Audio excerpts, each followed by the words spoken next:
testing appointments, as well as rounds notes, and surgical center and surgical notes and billing. So every day, someone will be assigned to signing testing patient notes. Testing patient notes are very simply, patients will come in to see, to not see a provider, but to have tests such as ultrasounds, urodynamics testing, SNL testing, or any other test you can think of. They'll have this done by either the technician and or a nurse, and then leave. They will also have an appointment to see a practitioner afterwards on a separate day. It must be on a separate day. So when you are assigned to sign the testing appointments, you must make sure that you do this for the day. And generally, the sooner you can sign everything, the better. There's generally a 48-hour everything must be signed. So we're going to filter for testing, and let's say that you are assigned testing in Summers Point for today. Again, go to filter maintenance to see how to create these, but testing Summers Point, what is this filter? This basically pulls in really testing. The only one that you really need here is they will be pulled in for the testing, but you can do all of these. And testing is essentially a resource. So we're treated almost like a doctor. So testing Summers Point, and you should have one for each of our offices. Testing Summers Point, testing Galloway, etc. Okay, so we're going to run this, and we're going to enter the chart. Of note, the comments should say what the patient is there for. Whenever you make a testing appointment, you should put in what the comment in the comments what the test is for, or how many tests they are there for, and see the scheduling lecture to understand how to schedule these. Okay, so what did this patient have done? This patient looks like, let's say in the comments they had a pelvic ultrasound and a urocuff. First things first, you need to make sure that the studies are in the chart. So in this case, there is a dummy ultrasound that I placed in the chart, and we'll just say that that's a public. We'll say that that's an ultrasound, and there's also a dummy urocuff. You're going to review these and you're going to sign them. You're also going to check for ultrasounds. There should actually be a procedure note that the technician will put in that she will sign. Okay. So whenever you have a testing, you're going to do an orders note, and this will allow you to bill the correct CPT code. An orders note is a simplified progress note, which essentially just has an HPI, an assessment, results, and a plan. For our intent, basically, really all we care about is the results, because we're doing in-office procedures, and results always go in-office procedures always goes in the results section, and the assessment for the ICD-10 codes. And actually, we have a nice little template. We're going to do selects template. We're going to do testing appointment, and it just puts in the HPI. Testing was performed today on the patient for diagnostic purposes. In the assessment, you're going to go there and you're going to click Insert Active Problems. Now, hopefully, if the patient has a correct problem list, it will pull in the correct codes. In this case, it pulled in frequency, urgency, and gross hematuria. We'll click out these two for the urocuff and the pelvic ultrasound. Another interesting side note, ICD-10 came about in 2015. So some of the older codes in our system have an ICD-9, but they did not map correctly to an ICD-10, and this is actually the same code. But if you see this, click over here, click on the map ICD-10, and then click on whatever code you think is correct. And most of them are the same. R35.0 is R35.0. It doesn't matter which term you use, and then you'll see that go away. And I'll just add another diagnosis just to show you, remind you how to do that. Urgency of urination. Okay.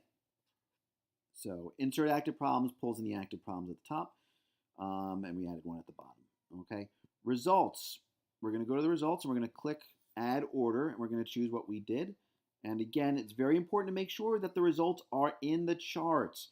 Everything that we do in our office ends up in the chart. If you don't see it in the chart, you need to let either the administrator or really the nurse or technician know that the note is not in the chart or the study is not in the chart. You cannot bill for a study unless it's in the chart.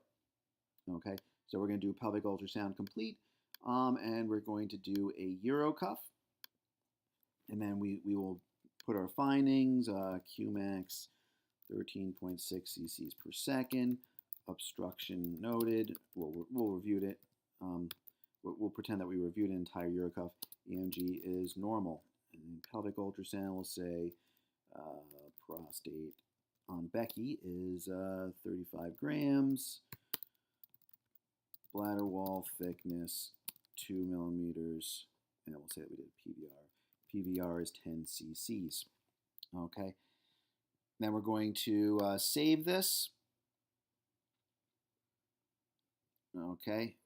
And we should actually pull up, and this is what your note will look like. We build everything. We put in a brief description of the studies, but like I said, for these studies, there should be a note in it as well. The urocuff will come out from the machine directly. The ultrasound will have a report typed up by the technician. And this is what it looks like. You can view the study over here. You can view your super bill. And again, exclamation points, you really want to turn them into green checks, and we'll just map these diagnoses there, and that looks good. And this is what you've billed. And you just verify this before you save it, that you see green checks and that you see the correct CPT codes that you'd like for the studies. And we'll save this. Another thing with the testing appointment, you make sure you click over here in the eye, you look down and make sure that the patient has an appointment coming up. And as you can see over here, Becky Test does have an appointment on October 13th, 8:45. So you know the patient has an appointment. If the patient does not have an appointment, you will probably want to send a task. And you can send that generally to schedule patient for the office, and you'll put that in, save and return. Then you'll go back to your screen over here, and now that you've done that testing appointment, you will check out the testing appointment. Testing appointments can be, they vary. You can have many on a single day, and you need to make sure that every single one of them is signed off appropriately. And you basically rinse and repeat this until the day is complete. This is a very important part of our practice.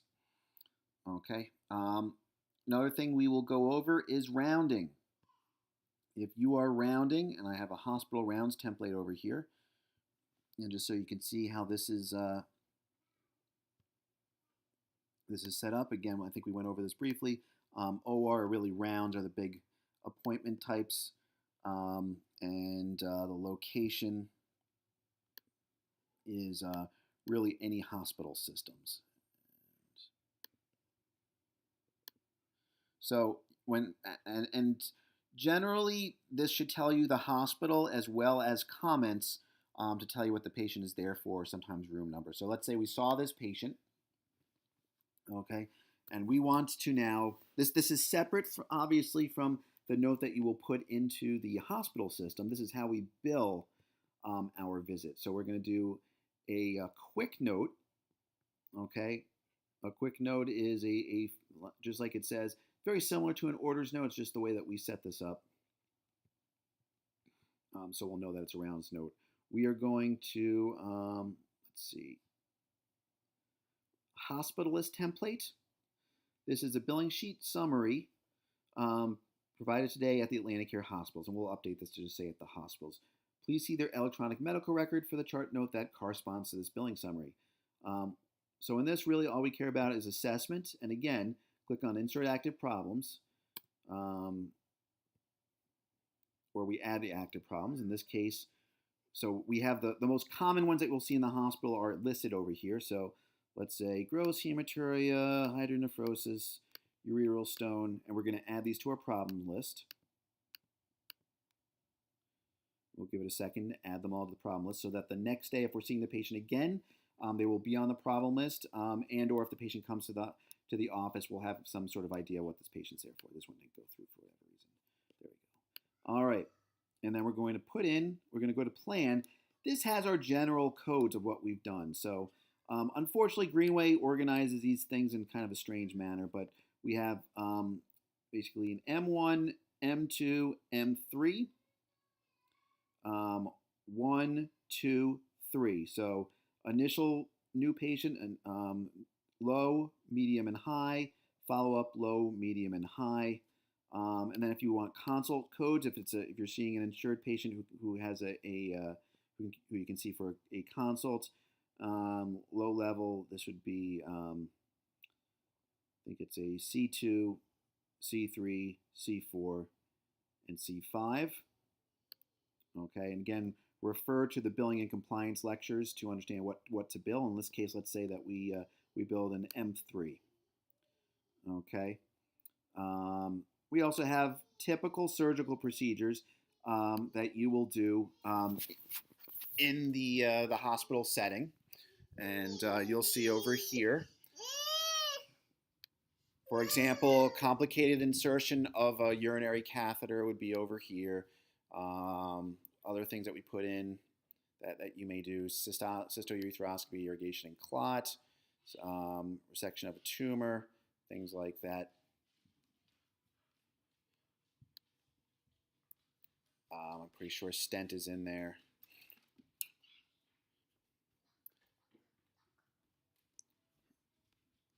Yeah, insertion of a ureteral stent. So after you have the correct codes, you're going to save and sign,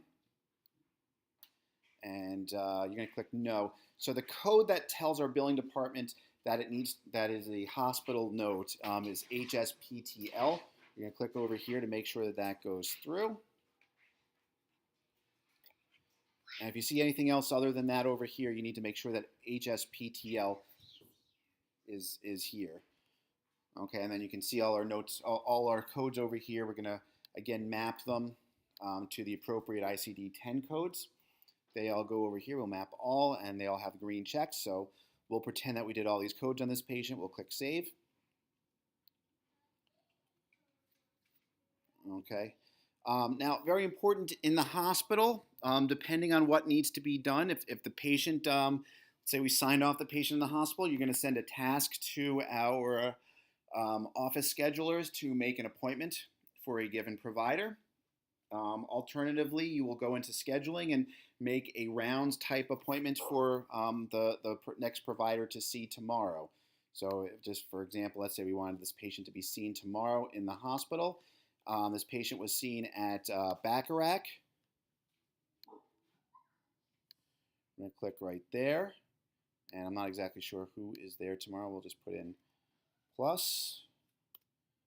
And we'll come over here. So it will be Charles Miller's rounding tomorrow at Bacharach. We're going to choose appointment type, rounds. We'll drag and drop that over there.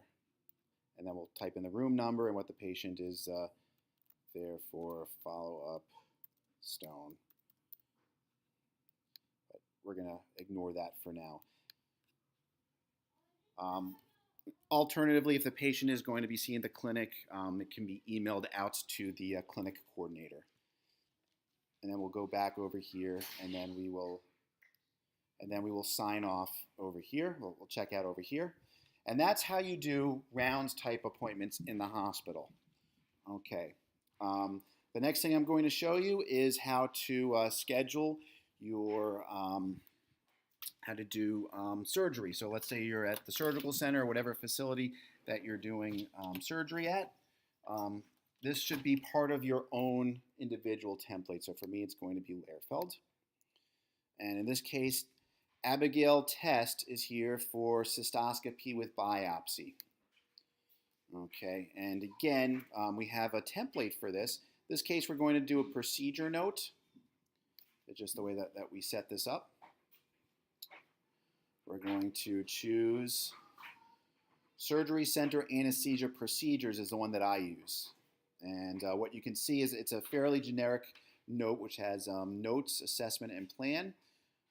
So procedure was performed by me today by me. Dictation number is, and we'll put in our dictation number.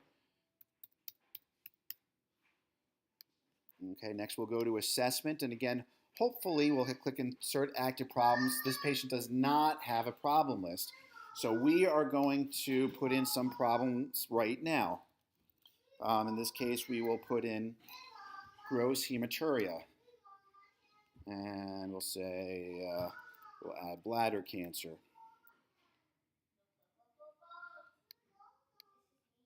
We'll just add a generic one, bladder cancer. And we'll add it to the problem list again. All right, so then we'll go to plan.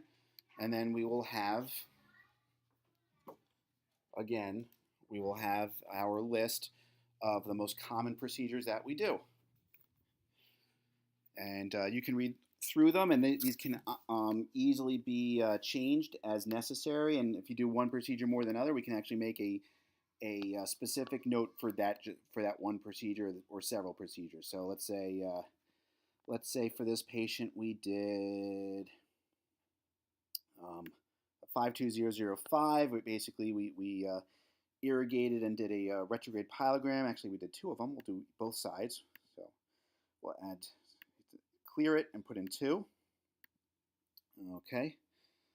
And let's see, what else did we do? We did a biopsy. And there are several different types of biopsies.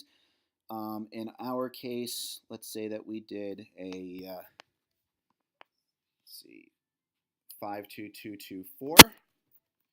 Okay, and again, look at the billing and compliance lectures to understand which type of biopsy that we did.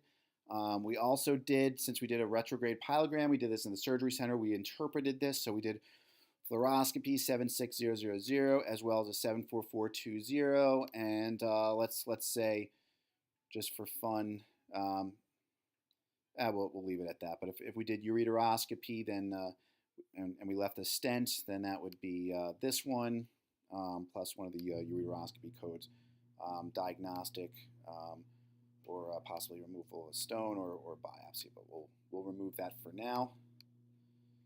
All right, once we're happy with this, we'll click Save and Sign.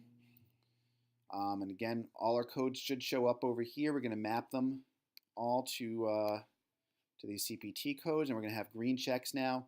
All our charges look appropriate to us. We did basically bilateral retrograde pyelograms. We did interpretation with fluoroscopy and retrograde retrograde pyelograms, as well as a 52224 specific biopsy type. Okay, so we're going to send those charges, and now we're going to click over here to go back to our main menu. We see that this patient has been done. We're going to click Checkout, and now we are done with that patient. Now we go through our list. However many cases you had for the day, you go through each one until they're all done. And it's also important to make sure, just like everywhere else, that the patient has a follow-up appointment in some way, shape, or form. Again, for the testing appointments, the patient should have some sort of follow-up with a provider on another day. For the rounds appointments, they should really have either a follow-up with a provider in the hospital the next day, or a task sent to our schedulers to make a follow-up appointment, or for a message being sent to the clinic for the patient to have a follow-up. And then finally, for the surgical scheduler, obviously you want some sort of post-op appointment, and you just want to make sure that has been done. And that's how you do these the billing on these particular appointments. Thank you.